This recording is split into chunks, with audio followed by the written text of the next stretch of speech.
Terima kasih Anda masih bersama kami. Bagi Anda yang baru saja bergabung, kami hadirkan kembali 3 berita utama hari ini.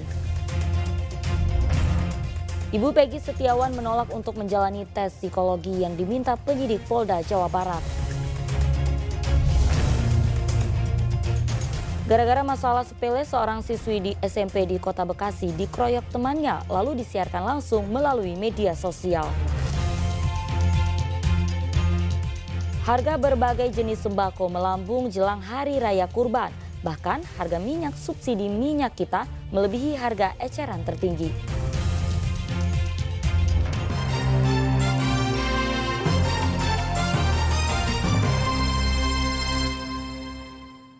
Ya, hanya gara-gara hal sepele seorang siswi SMP di Kota Bekasi dikeroyok oleh 6 perempuan yang merupakan teman mainnya. Mirisnya, pengeroyokan disiarkan secara langsung oleh salah satu pelaku di media sosial. Kini, kasus pengeroyokan sedang ditangani Komisi Perlindungan Anak Daerah dan Polisi.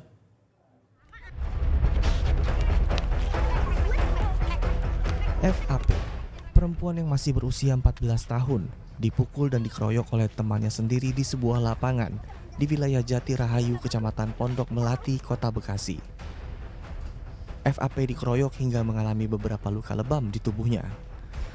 Menurut informasi, pengeroyokan ini dipicu masalah kesalahpahaman. Korban FAP dituduh menyebarkan fitnah terkait hubungan asmara salah satu pelaku dengan kekasihnya. Saat itu korban dijebak. Korban yang tadinya diajak main malah dipukuli oleh para pelaku. Mirisnya, pengeroyokan ini disiarkan secara langsung melalui media sosial. Tak terima dengan pengeroyokan anaknya, orang tua dan keluarga korban melaporkan kejadian ini ke unit PPA Polres Metro Bekasi Kota. Polisi akan menyelidiki kasus tersebut dan memanggil pelakunya. Saat ini sudah dilakukan pemeriksaan terhadap korban dan juga pelapor orang tua korban dan juga kakak korban hari ini dan saat ini sedang dilakukan pemeriksaan. Pastinya nanti para pelaku itu sesuai dengan keterangan korban itu ada 6 orang. Itu nanti penyidik akan melakukan pemanggilan terhadap yang diduga pelaku. Selain melapor ke pihak kepolisian, keluarga korban juga membuat pengaduan ke Komisi Perlindungan Anak Daerah dan Dinas Perlindungan Perempuan dan Anak Kota Bekasi. Selanjutnya pihak KPAD akan memberikan pendampingan hukum untuk korban. Pendampingan ini untuk memulihkan rasa trauma korban usai dikeroyok teman bermainnya. Trauma ya, sedih, trauma. Tapi tadi setelah asesmen pasti ditanya gimana kondisi kamu. Ya udah agak enak kan Pak, karena udah bisa bercerita. Terus mereka juga udah agak enak. Kenapa? Karena ada yang mengawal, ada yang melindungi. Kita senang masih ada yang berani speak up sebenarnya terkait kekerasan yang terjadi hari ini. Karena kalau ini tidak kita angkat, bisa jadi fenomena besar ini tidak terungkap. Korban juga sudah menjalani visum di rumah sakit untuk dijadikan bukti tambahan atas kasus pengeroyokan. Awang Darmawan melaporkan dari Kota Bekasi. Harga sejumlah jenis sembako seperti minyak goreng, minyak kita dan beras terus melambung jelang Idul Adha. Kenaikan harga minyak goreng minyak kita bahkan melebihi harga eceran tertinggi yang ditetapkan pemerintah.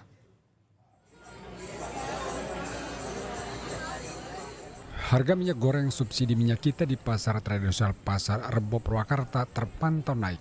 Bahkan kenaikan melampaui harga eceran tertinggi yang ditetapkan pemerintah. Harga minyak kita mencapai Rp16.000 per liter atau naik Rp2.000 dari harga eceran tertinggi yang ditetapkan pemerintah, yakni Rp14.000 per liter. Bahkan harga ini melebihi harga terbaru yang dipatok pemerintah, yakni Rp15.000 per liter. Pedagang beralasan kenaikan harga minyak kita karena harga sudah naik dari distributor.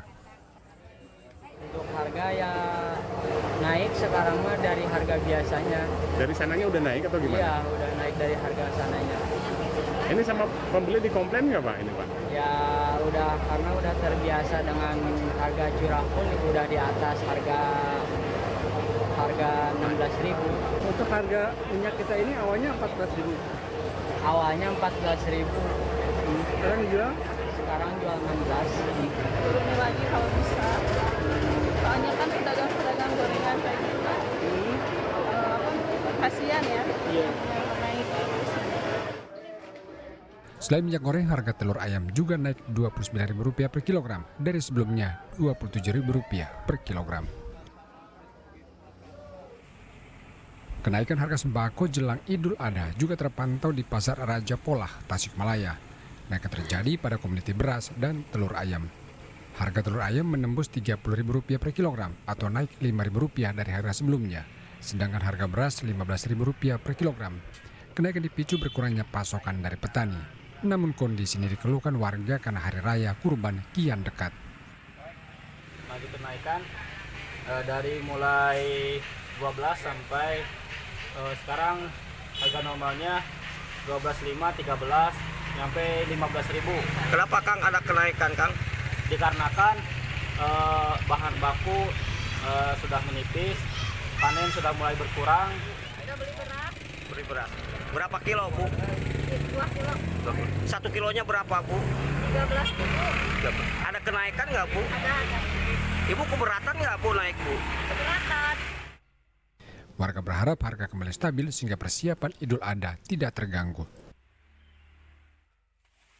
Jenal Arifin dan Eko Setiabudi melaporkan dari Purwakarta dan Tasikmalaya. Harga sapi kurban jelang Idul Adha naik Rp3 juta per ekor. Kenaikan ini justru membuat pedagang terpukul lantaran minat pembeli menjadi sepi.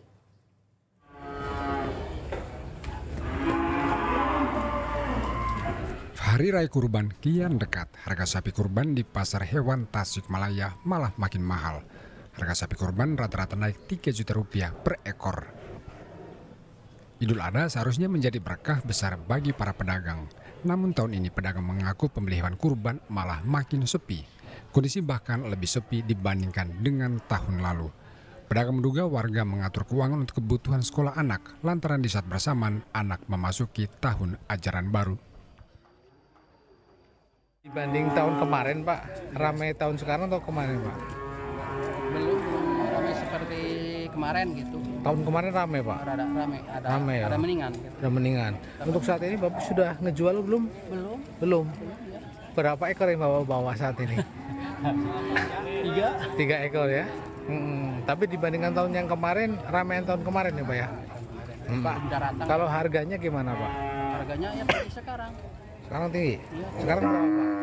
Apa? Sekarang berapa harganya Pak? Ini yang segini Hah? 19.500 ini. 19 ya. Naik berapa ribu Pak? 3 juta. Meski pembeli sepi, pedagang belum juga menurunkan harga sapi kurban untuk menarik pembeli. Eko Setiabudi melaporkan dari Tasikmalaya.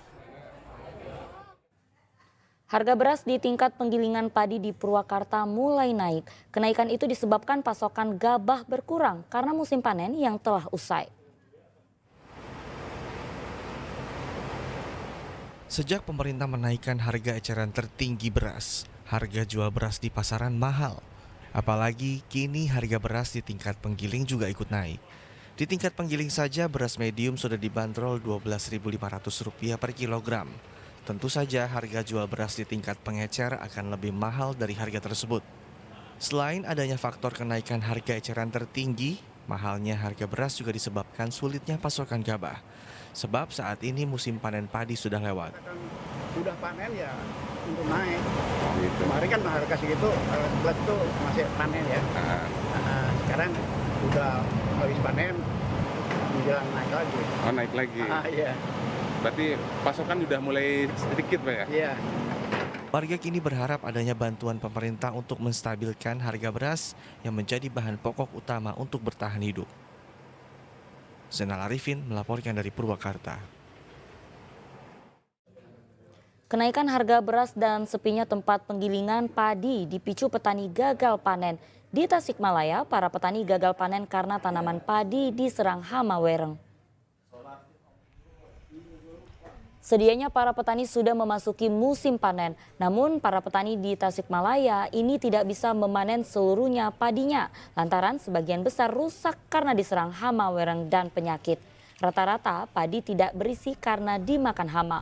Salah seorang petani di Raja Polah, Kabupaten Tasikmalaya mengaku biasanya panen hingga 5 kuintal, kini hanya 1 kuintal lebih. Bahkan sebagian petani memilih tidak memanen tanaman padi yang rusak karena sudah tidak berisi lagi. Kondisi ini tentu mengurangi pasokan padi ke pasaran sehingga memicu kenaikan harga beras. Lagi gagal panen. Apa aja Pak? Dari penyakit yang tiba-tiba datang. Yang pertama itu kungkang. Lalu kita semprot kungkangnya dan datang lagi yang kedua itu wereng. Sudah wereng ulet datang dan akhirnya ya beginilah keadaannya seperti ini. Ya seperti ini keadaannya gitu. Saya sampaikan ke yang biasa panen gitu ya, bangsa panen bapaknya. Ini orang-orang nggak mau katanya, padahal. Kenapa nggak mau panen Pak? Katanya nggak ada isinya gitu, jadi capek gawe gitu.